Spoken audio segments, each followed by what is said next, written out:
Olá, essa é a aula sobre a anatomia do fruto e da semente. A flor das angiospermas produz os grãos de pólen nas anteras e os óvulos no interior do ovário do gineceu, e esse pólen é portador do gameta masculino, enquanto que os óvulos são portadores dos gametas femininos, e uma vez encontrem-se, vai ocorrer a fecundação. Para haver a fecundação, antes existe o processo de polinização, que é o fato do pólen ir até a parte feminina por mecanismos mais diversos, inclusive por insetos, como é o caso aqui da abelha, que visitando uma inflorescência de girassol, tem aqui o seu corpo coberto pelo pólen dessa planta. Uma vez o pólen alcance a parte receptiva, que é o estigma do gineceu, esse pólen fica retido pelas papilas e germina, formando tubos polínicos. Cada grão de pólen forma um tubo polínico. Tendo vários grãos de pólen no estigma, cada um formando um tubo polínico, numerosos tubos polínicos podem se desenvolver ao longo do estilete. Isso é o que ocorre com a mangaba. Aqui tem-se os grãos de pólen acumulados abaixo do carretel aqui da cabeça do estilete, que aqui caindo eles germinam e formam tubos que vão se desenvolvendo ao longo do estilete até alcançar o ovário. Então aqui tem-se vários tubos polínicos chegando no lóculo do ovário, onde os óvulos foram retirados para revelar esses tubos polínicos que aqui chegaram. Essa aqui é a parede do ovário, com a epiderme externa, mesofilo e epiderme interna. E aqui dentro do lóculo estão os óvulos, onde tem-se aqui um tubo polínico chegando nesse óvulo e nesse outro óvulo que está aqui nessa região. Uma vez alcançando os óvulos, esses tubos polínicos vão ser envolvidos no processo de fecundação, onde apenas um tubo polínico penetra o óvulo, alcançando aqui a região da micrópila, desenvolvendo até chegar nessa região aqui, que é o megaprotalo, ou saco embrionário, onde vai ocorrer a fecundação. Portanto, o tubo polínico chegando aqui, ele entra pela micrópila, que é esse espaço entre os dois tegmentos do óvulo. E aí ele se depara com esse tecido aqui, que é a nucela, e então esse tubo polínico vai digerir a nucela. Nesse processo de digestão da nucela, a célula vegetativa do tubo polínico vai se degenerar. E vão entrar aqui nesse megaprotalo apenas os dois núcleos reprodutivos do tubo polínico, onde um núcleo vai se fundir com essa célula aqui, que é a oosfera, e o outro vai se fundir a esses dois núcleos aqui, que são os núcleos centrais ou polares. Os demais núcleos do megaprotalo não são envolvidos na fecundação. Nesse processo em que o óvulo é fecundado, o tegumento, que é a primina do óvulo, dá origem ao tegumento, que é a testa da semente. E a secundina do óvulo dá origem ao tegmen da semente. Já a nucela e os núcleos que não estão envolvidos na fecundação vão ter seus constituintes absorvidos no desenvolvimento do embrião. Aqui nós também temos a região da chalasa, que é essa região aqui curvada, e aqui o funículo que prende o óvulo na parede da placenta, no interior do ovário. Posteriormente, com a ruptura do funículo já no estágio da semente, vai gerar uma cicatriz que é o hilo da semente. Então, retornando, o tubo polínico formado carrega 3 células, sendo a célula vegetativa responsável pela formação do próprio tubo polínico, sintetizando os constituintes da parede celular, do citoplasma. Seguindo a célula vegetativa, seguem os gametas masculinos, que são em número de 2. E aí esse tubo polínico entra aqui pela micrópila desse óvulo. É que vários óvulos, cada um desses óvulos pode receber um tubo polínico. Então, o tubo polínico chegando aqui no megagametófito, que é o saco embrionário, vai lançar os gametas masculinos aqui dentro. Está omitido, é claro, aqui todo o restante do óvulo. Com isso, ocorre a fusão de um núcleo reprodutivo masculino com uma célula reprodutiva feminino, que é a oosfera, formando uma estrutura diploide, que é o zigoto. Esse zigoto vai se desenvolver no embrião, que vai ser a mini planta dentro da semente. Já a outra fecundação que ocorre vai formar o endosperma, com a fusão de um gameta masculino com os dois núcleos polares. Então, nisso resulta uma célula triploide que depois pode se proliferar, formando esse tecido triploide que é o endosperma. No estágio de desenvolvimento do embrião dentro do fruto jovem, primeiro ocorre uma divisão do zigoto em duas células, onde a célula apical vai dar origem ao embrião propriamente dito e a célula basal não vai se desenvolver. Num estágio inicial do embrião, ele se apresenta no formato globular, depois no formato cordiforme, onde já se esboçam os cotilédones. Aqui, já nesse estágio de desenvolvimento desse embrião, percebem-se os dois cotilédones, o eixo embrionário com a região que vai ser a raiz, toda essa estrutura aqui abaixo é o hipocótilo. Notar que também se desenvolve aqui o tegumento do óvulo e o tegumento da semente. Nessa região identifica-se células do endosperma dessa semente. Pause e analise essas mesmas explicações em relação a esse esquema aqui. Portanto, em resumo, o óvulo origina a semente após a fecundação, onde o tegumento do óvulo vai formar o tegumento da semente. A primina origina a testa, a secundina origina o tegmen, que são testa e tegmen, tegumentos da semente. A oosfera com a célula espermática forma o embrião e a outra fecundação das células polares pela célula espermática origina o endosperma. Então isso aqui é que é chamado de dupla fecundação. Isso em relação ao óvulo. Em relação à parede do ovário, ela vai se desenvolver originando a parede do fruto, que é chamada de pericarpo. O pericarpo tem 3 partes que veio da parede do ovário. A epiderme externa do ovário origina o exocarpo. O mesofilo do ovário origina o mesocarpo. E a epiderme interna desenvolve-se no endocarpo do fruto.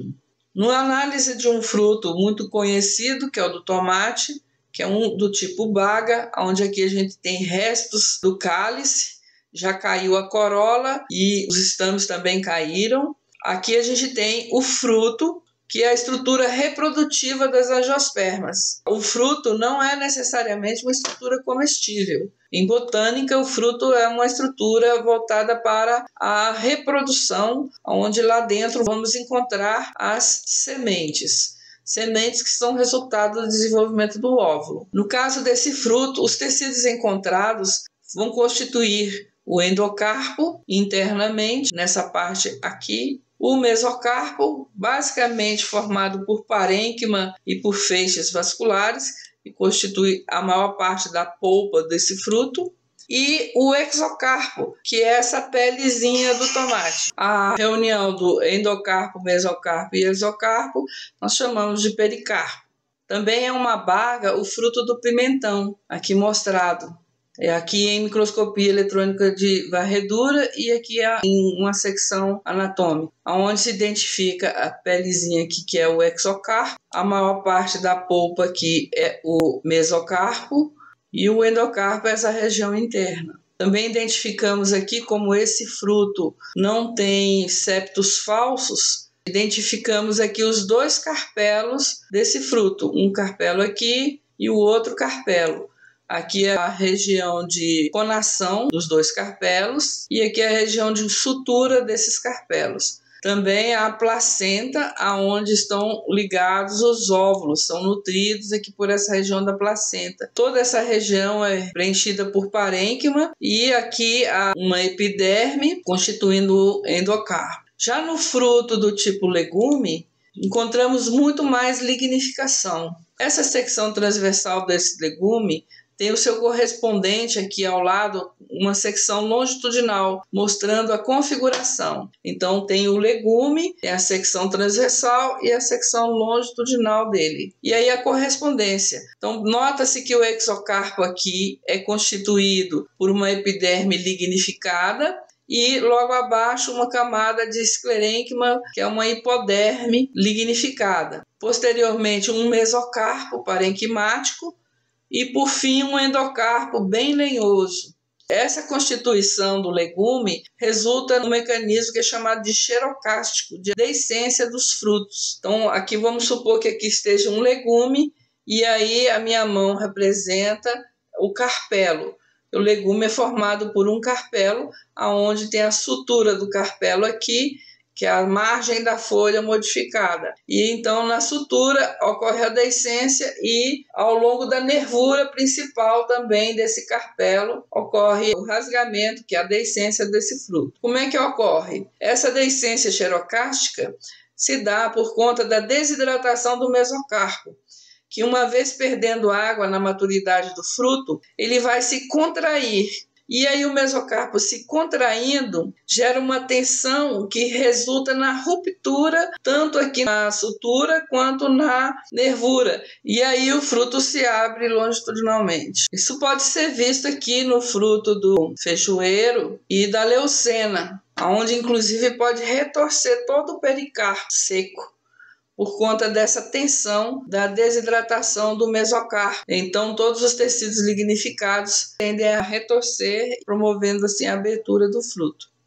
Mecanismo semelhante ocorre com o folículo aqui dessa planta nativa, que é a Prestonia coalita. Identifica-se aqui o exocarpo, formado por uma epiderme, o mesocarpo, formado por células parenquimáticas e por fibras gelatinosas, além de feixes vasculares, onde se identifica aqui o xilema e o floema. Tudo isso é o mesocarpo. Esse mesocarpo é carnoso. Já essa última camada aqui, que é o endocarpo, ele é formado apenas por esclerênquima, por fibras. E essas fibras se dispõem ao longo desse folículo transversalmente. E uma vez esse mesocarpo se desidrate, ocorre a ruptura da sutura carpelar e o folículo se abre. Identifica-se também aqui a região da semente no interior desse fruto. Um outro tipo de fruto é a cariópse, que é encontrado nas gramíneas, onde se identifica aqui uma secção longitudinal com um esquema desse fruto, observando-se essa região aqui, que constitui essa parte seca do grão. Essa parte seca ela é formada tanto pelo pericarpo quanto pelo tegumento da semente, onde tem uma continuidade histológica que não se consegue identificar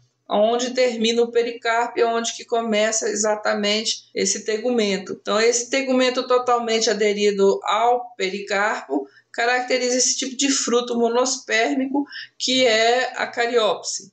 No interior identifica-se o embrião, aqui, corado de vermelho, e aqui nesse esquema, onde se identifica no embrião o cotilédone, que é essa parte aqui, o eixo embrionário, tendo aqui a proteção da coleorrhiza, protegendo aqui a região meristemática, que é a radícula. E aqui no ápice já se identificam também os primórdios foliares, são as plúmulas. Essa região aqui é a região do nó cotiledonar, onde esse cotilédone único, que é o cotilédone das monocotiledôneas.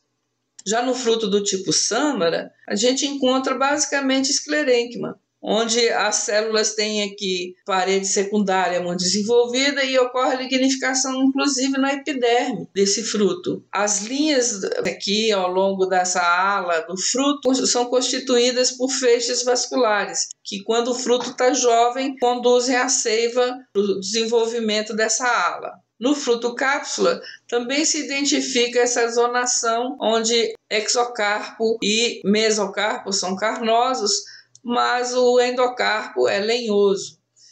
Então aqui tem numerosas fibras e aqui no mesocarpo identificam-se feixes vasculares. Então, normalmente a gente encontra mais feixes vasculares no mesocarpo, que corresponde ao mesofilo de uma folha carpelar. Já o fruto do tipo drupa, dessa flagelária índica, encontramos um exocarpo constituído por uma epiderme empaliçada, a hipoderme logo abaixo, e o tecido parenquimático, mais internamente uma região lignificada ainda do mesocarpo e o endocarpo constituído por região lignificada também. Então, nessa drupa, os tecidos mais internos do pericarpo são lenhosos. Isso é típico desse tipo de fruto. A semente, abrigada no interior dos frutos, está aqui sendo identificada com seus tecidos, onde vemos aqui a testa da semente, o tegmen e o endosperma ocupando todo esse espaço. E aqui o embrião da semente. Esse embrião da semente formado aqui pela radícula. Aqui vai ser o caule, aonde aqui é o epicótilo e aqui daqui para baixo é o hipocótilo. Região de epicótilo e hipocótilo são determinados pela região onde é inserido o cotilédone. Está aqui um cotilédone e outro cotilédone. Notar que todo o embrião é meristemático. A testa da semente tem duas camadas, que são os tegumentos dessa semente. O tegumento externo, que é a parte brilhante aqui nesse feijão, abrange células lignificadas, onde essa camada é chamada de testa, é hidrofóbica. Geralmente as sementes são liberadas no ambiente sem disponibilidade de água imediatamente. Então elas não podem perder a umidade para o ambiente. Então essa testa protege contra essa desidratação inicial que poderia ocorrer. Por outro lado, encontrando condições favoráveis à germinação, a água pode entrar por rachaduras dessa testa ou por essa região aqui que é o hilo, que é uma região onde o funículo ligava a placenta do fruto ou, anteriormente, o óvulo na parede do ovário. Entrando água aqui, essa região aqui, que é o tecido do tegmen, que tem uma natureza mais esponjosa, esse tegmen absorve mais facilmente a água. Com isso, a semente se hidrata e o embrião começa a se dividir usando os nutrientes do endosperma ou as reservas dos cotilédones. A semente, em seu tegumento, também pode ter uma grande diversidade, como é o caso aqui do algodoeiro, onde esse fruto já sofreu uma deiscência, liberando as sementes, que são sementes comosas. Então aqui está o núcleo da semente e aqui tricomas dessa semente, uma semente isolada desse montinho aqui. Analisando o tegumento dessa semente, percebe-se que esses tricomas são células lignificadas da epiderme. Essa epiderme é uma parte constituinte da testa da semente. Não é bem desenvolvido o tegmen, somente a testa. Nessa testa encontram-se células lignificadas com um lume muito reduzido, que são chamadas células de Malpighi. Dentro da semente encontramos o embrião. Nesse embrião encontramos todos os tecidos meristemáticos. A protoderme revestindo toda a parte externa do embrião, o meristema fundamental representado pela parte branca e o procâmbio representado por essa parte achurada. No ápice aqui o promeristema e no ápice aqui também o promeristema. Nessa região também encontramos o que a gente chama de nó cotiledonar. Abaixo nós temos o hipocótilo, acima o epicótilo. Mas essa anatomia aqui dessa região é que determina a formação das raízes. Então a raiz é totalmente parte do hipocótilo. Já o caule é oriundo do desenvolvimento do epicótilo e de uma parte do hipocótilo. Esse embrião aqui está mostrando, portanto, todo o tecido meristemático constituinte, já aqui com os cordões do procâmbio, nessa radícula e nesse coleóptilo. Esse embrião é típico das monocotiledôneas. Já nesse embrião aqui, que é típico das dicotiledôneas, identificamos os dois cotilédones, aqui o epicótilo e aqui o hipocótilo. Notar os cordões do procâmbio aqui. A semente faz parte de um ciclo de vida das plantas, aonde da flor origina-se o fruto e do óvulo origina-se a semente. Acompanhando o desenvolvimento de uma flor, no caso aqui do tomateiro, tem-se aqui botões florais que vão crescendo. Esses botões vão se desenvolvendo até uma flor adulta que se abre, libera o pólen, que é envolvido por um processo de polinização, aonde ele chega na parte feminina e fertiliza. Após a fertilização, ocorre a murcha dos verticilos vegetativos e começa a se desenvolver apenas o ovário da flor. E esse ovário se desenvolve porque os óvulos no seu interior foram fecundados, originando sementes. E esse fruto vai se desenvolvendo até a maturidade, aonde ele vai liberar essas sementes no ambiente. No caso dos frutos bagas, geralmente, os agentes dispersores que vão comer os frutos e liberar a semente no ambiente, onde elas vão germinar afastadas da planta-mãe. Isso se chama disseminação. Então, a disseminação da espécie no ambiente se dá por diásporos, que podem ser os próprios frutos ou as sementes liberadas no ambiente. Uma vez a semente encontre condições favoráveis, ela germina, e a primeira estrutura que surge é a raiz.